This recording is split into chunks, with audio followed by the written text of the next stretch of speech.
Welcome back to నా autograph. So మీ family గురించి చెప్పండి. మా ఫ్యామిలీ, మా ఫాదర్ గోదరికంలో సింగరేణి కార్మికుడు, మా మదర్ హౌస్ వైఫ్. ఇద్దరు చనిపోయారు, లేరు. మా ఫాదర్ మదర్ పోయిన తర్వాత మా అన్నయ్యలే నాకు చాలా ఇంపార్టెంట్. ఎంతమంది అండి మీరు మొత్తం? మేము నలుగురం అన్నదమ్ములం, ఒక సిస్టర్. మా ఇద్దరు అన్నలు, ఒక అన్న తల్లిలా చూసుకుంటే ఒక అన్న ఫాదర్లా చూసుకుంటారు. బాధ్యత కెరియర్లో సెట్ చేయాలని రెండో అన్న, పెద్ద అన్న పెద్ద మా మదర్ చనిపోయిన తర్వాత మమ్మల్ని బాగా చూసుకుంటారు. ఫ్యామిలీకి నేను చాలా ఇంపార్టెంట్ ఇస్తాను. మా ఫ్యామిలీ తర్వాత నేను ఏదైనా అని ఆలోచిస్తాను. సో ఖాళీ టైంలో ఏం చేస్తూ ఉంటారు? ఖాళీ టైంలో సినిమాలు చూస్తాను. నేను ఎక్కువ సినిమాలు చూస్తా, ఫ్రెండ్స్తో ఉంటా.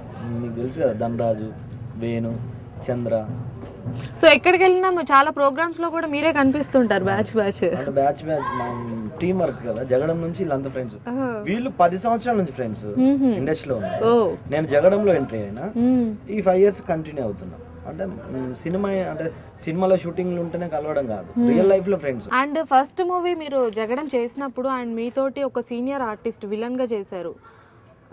విలన్ క్యారెక్టర్ ఎవరైతే ఉన్నారో ఆయన చాలా సీనియర్ అండ్ ఆయన పర్ఫార్మెన్స్ చేసేటప్పుడు జనరల్ గా చూసే వాళ్ళే భయపడుతూ ఉంటారు కదా. సో ఆయన నుంచి మీరు ఏం నేర్చుకున్నారు? విలన్ అంటే బాలీవుడ్ యాక్టర్ చేశారు. నేను ఏమంటానంటే విలన్ కంటే కూడా తెలంగాణ శకుంతల గారు కేఫ్ లో ఒక సీన్ ఉంటుంది, సింగిల్ టేక్ చెప్పేసరికి మేము క్లాప్స్ కొట్టినాం. అసలు అల్టిమేట్ పర్ఫార్మెన్స్, అది పిచ్చిలేదు. తర్వాత రాము సెకండ్ మూవీ నాకు బాగా ఇష్టం. రాము భయ్య ఏంటంటే బాగా ఎనర్జీగా ఉంటాడు. నేను ఆయన చూసి బాగా ఫీల్ అయ్యాను. సో మీరు కూడా ఎప్పుడు ఎనర్జెటిక్ గా ఉంటారు? జనరల్గా మేమే ఎనర్జీగా ఉంటాం, లొకేషన్లో లొల్లి చేస్తూ ఉంటాం.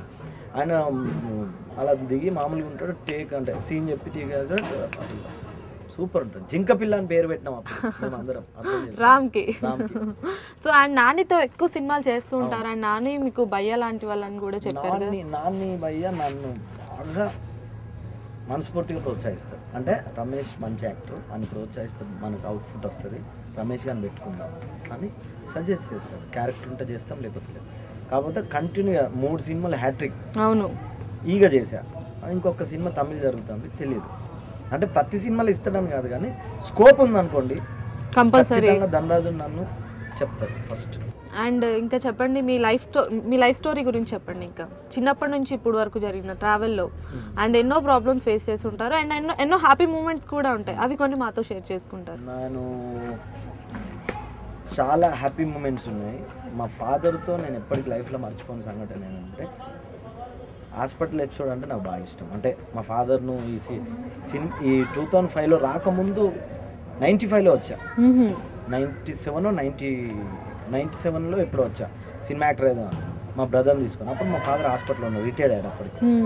అప్పుడు మా ఫాదర్ని కలవనికి వెళ్ళినప్పుడు మా ఫాదర్ నన్ను మాట్లాడాడు, ఏడికి పోయినా మంచిగా బతుకు బిడ్డ అది ఎప్పటికి మర్చిపోలేదు. సార్ ఇండస్ట్రీకి వచ్చిన తర్వాత అసలు ఎలాంటి బ్యాక్గ్రౌండ్ లేకుండా వచ్చారు కదా, అసలు మీకు ఎవరు ఎంకరేజ్ చేశారు? నేను ఎక్కడికి పోయినా తాగుబోతు యాక్టింగ్, మెంటల్ హ్యాండిక్యాప్ అంటే టిపికల్ క్యారెక్టర్. రియల్ లైఫ్ ఇప్పుడు నేను చేస్తే చాలా హ్యాపీగా ఫీల్ అవుతారు, అరే భలే చేశాను, ఎక్కడ పట్టుకున్నావా అని అడిగిన వాళ్ళు ఉన్నారు.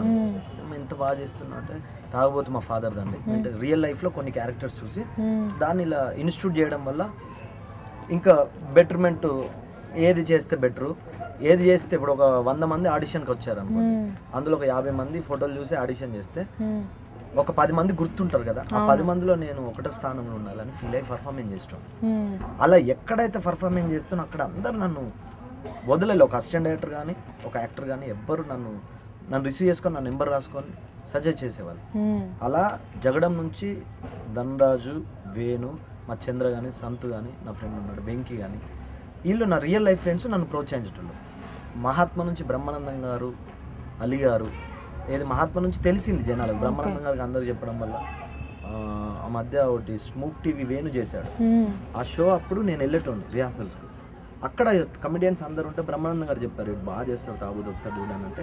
ఆ రోజు నుంచి అందరు శివాదిరాజు కానీ, శ్రీకాంత్ గారు మహాత్మా చేశాను కదా అందరికి చెప్పడం, అలీ గారు కానీ, వేణుమాధవ్ కానీ, బ్రహ్మానందం గారు, ఉత్తేజ్ గారు, సునీల్ అన్న నా గురించి, రవితేజ గారు కూడా నా గురించి చెప్తాను, అది చాలా బాగా చేస్తాడు, మంచి యాక్టర్. సార్ అండ్ ఇప్పుడు మీరు నవ్వడం ఒక యోగం, నవ్వించడం ఒక భోగం అంటారు. అండ్ అది చాలా గాడ్ గిఫ్ట్ అని చెప్పుకోవచ్చు. అండ్ అసలు ఫస్ట్ మీరు చిన్నప్పటి నుంచి చాలా మీ ఫ్రెండ్స్ స్టేజ్ పర్ఫార్మెన్స్లు కావచ్చు అలా చేసినప్పుడు అందరూ నవ్వించినప్పుడు అప్పుడు మీరు ఎలా ఫీల్ అయ్యారు? ఫస్ట్ స్టేజ్ పర్ఫార్మెన్స్ ఎక్కడ చేశారు? అండ్ మా లైన్లో మా గల్లీలో మిమిక్రీ చేస్తాడు, జగదొడ్డి అతలో సుందర్లో అమరీష్ పూరి క్యారెక్టర్ ఏదో నా ఫ్రెండ్స్ సార్ చేసి బాగా చేస్తానని వినాయక చవితి రోజు చెప్తే అందరూ క్లాప్స్ కొట్టి నవ్వారు. మనం కళాకారులం అనే చిన్న ఫీలింగ్. అలా స్టేజ్ల మీద చేయడం. నేను ఎక్కువ ఫీల్ అయింది ఏంటంటే తాగుబోతు యాక్టింగ్ మా మదర్ దగ్గర చేసేవాడిని, మా ఫాదర్ లాగా. ఓకే. మా ఫాదర్లా ఎంట్రీ ఆ రూమ్ నుంచి మా ఫాదర్లో ఎంట్రీ అయ్యి ఏ రాజే అన్నమేటో ఇవి చేసేసరికి తను ఆనందంగా ఫీల్ అయ్యేది. అట్లా నాకు మా మదరే గురువు. మా మదర్ దగ్గర ఎక్కువ పర్ఫార్మెన్స్ చేశాను నాకు తెలియకుండా అలా జరిగిపోయింది. అండ్ గోదావరి కనితో మీరు పుట్టిన ప్లేస్కి అండ్ ఇప్పటికి మీకున్న సంబంధం చెప్పండి. సంబంధం అంటే గోదావరి ఎప్పటికైనా గోదావరి కని మర్చిపోను. కోల్ మైన్స్ ఏరియా, మా సిస్టర్ని అక్కడనే ఇచ్చాము. అట్లా ఫ్యూచర్లో అక్కడ సెటిల్ అవ్వబోతున్నారా? అక్కడ సెటిల్ అవ్వడము ఏంటో తెలియదు కానీ ప్రస్తుతానికి అయితే అక్కడ జరుగుతుంది. మా చెల్లి ఒక్కతే ఉంది, అప్పుడప్పుడు మా చెల్లెని చూడడానికి వెళ్తాం. సో ఇంకా ఇప్పుడు వరకు కొంతమంది హీరోస్తో నటించేశారు ఆల్రెడీ, ఒక స్టేజ్లో ఉన్న ఆర్టిస్ట్లో. ఇంకెవరితో అయినా నటించాలని అనుకుంటున్నారా? అందరితో నటించాలని నా కోరిక. వాళ్ళు వీళ్ళని లేదు, అందరితో నటించాలి, అందరు నన్ను ప్రోత్సహించాలని అనుకుంటున్నాను. అంటే నేను ఎక్కువ గాడ్ స్క్రీన్ ప్లే నమ్ముతా. భగవంతుడు ఏది రాసి పెడితే అది జరుగుతుంది, దాన్ని ఎవ్వరూ మార్చలేదు. ఇప్పుడు నేను అద్భుతంగా చేస్తుంటే తాగుబోతా అంటే ఏం లేదు, మా ఫాదర్ని ఎక్కువ చూడడం వల్ల తాగుబోతుని పట్టుకోగలిగా అంతే. తాగుబోతు కాకుండా వేరే క్యారెక్టర్లు చేస్తే అప్పుడు నాకు ఇంకా నేను సాటిస్ఫై ఫీల్ అవుతారు. అండ్ ఇప్పుడు అంటే మెథలాజికల్ క్యారెక్టర్స్ రాముడు కావచ్చు, ఇలాంటి రామాయణం లాంటి స్టోరీ తీస్తే మీరు ఎలాంటి క్యారెక్టర్ చేయాలనుకుంటారు? డైరెక్టర్లకు తెలుసు, అంటే మీకేది సూట్ అవుతుంది అనుకుంటున్నారు? నేను ఇది సూట్ అవుతుందని మనం జడ్జిమెంట్ చేయడం కంటే వాళ్ళు నాకు ఏది ఇస్తే దాన్ని ఎంత బాగా చేసామన్నది ఇంపార్టెంట్. ఇప్పుడు మీకు ఏ బాగా అంటే తాగుబోతు మెంటల్ ఏమైనా రియల్ లైఫ్లో చేస్తా, అలా కాదని ఏదో పౌరాణికం పెద్ద ఆ పేజ్ డైలాగ్ ఉంటే దాన్ని బట్టి దాన్ని ప్రిపేర్ అయ్యి ఆ మూడ్లో చెప్పడమే యాక్ట్. నాకు తెలిసింది చెప్పడం. సో అలా పట్టిన సందర్భాలు ఏమైనా ఉన్నాయా? అంటే ఇండస్ట్రీకి వచ్చిన తర్వాత ఇన్ని క్యారెక్టర్స్ చేశారు కదా, అలా హాఫ్ పేజీ 1 పేజీ బట్టి డైలాగ్స్ చెప్పిన సందర్భాలు అలాంటివి ఏం లేవు. ఎందుకంటే మనం కమెడియన్స్ కాబట్టి ఉంటే హాఫ్ పేజ్ డైలాగ్ ఉంటుంది ఇంపార్టెంట్. ఫుల్ పేజ్ ఫుల్ మొత్తం ఆ సీన్ అంతా మనమే మోయాం కదా, అదేం లేదు. ఒక 2-3 టైమ్స్ చూసుకొని 4 సార్లు అనుకొని పక్కా ప్లాన్ చేసి ఓకే. సో అండ్ ఈ 2012లోనే కాదండి, ఇంకా ఫ్యూచర్లో కూడా మీరు ఎన్నో మంచి ప్రాజెక్ట్స్ చేసి అండ్ ఒక సక్సెస్ఫుల్ కమెడియన్గానే కాదు, ఒక సక్సెస్ఫుల్ విలన్గా కూడా. అండ్ మీరు విలన్ అవ్వాలనుకుంటున్నారు, డిఫరెంట్ కొంచెం అన్ని రోల్స్, ఎలాంటి రోల్స్ మీరు చేయాలనుకున్నారు అలాంటి రోల్స్ చేసి మాకు ఇలాంటి ఎన్నో అనుభూతులు మాకు పంచాలని కోరుకుంటూ. And thank you so much ఇవాళ మా ఆటోగ్రాఫ్లో మీ ఫీలింగ్స్ని షేర్ చేసుకున్నందుకు. అండ్ మా ఆడియన్స్ కోసం ఏదైనా స్పెషల్గా ఒక మెసేజ్ చెప్పండి.